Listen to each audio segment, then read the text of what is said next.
साथ आवे वाला बा, सातो बहिनिया एक साथ आवे वाला बा। चल चल धनी माई के रथ आवे वाला बा, चल चल धनी माई के रथ आवे वाला बा, चल चल धनी माई के रथ आवे वाला बा। चल चल धनी माई के रथ आवे वाला बा, चल चल धनी माई के रथ आवे वाला बा।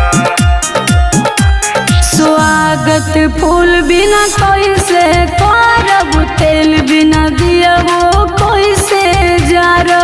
ए राजा जी कुछ करी ना हो। जुटल वाले के चल माई के दुआर, शेरवाली न करी है कबो इनकार।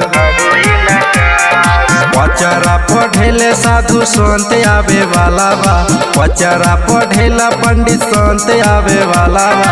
चल चल धनी माई के रथ आवे वाला बा, चल चल धनी माई के रथ आवे वाला बा, चल चल धनी माई के रथ आवे वाला बा।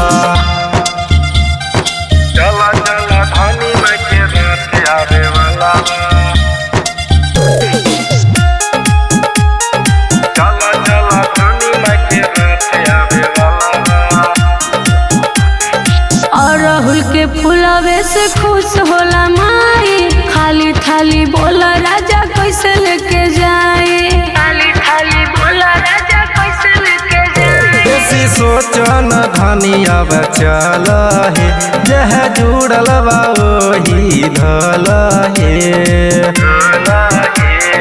माई के कृपा से सपना सच होके वाला बा, माई के कृपा से सपना सच होके वाला बा।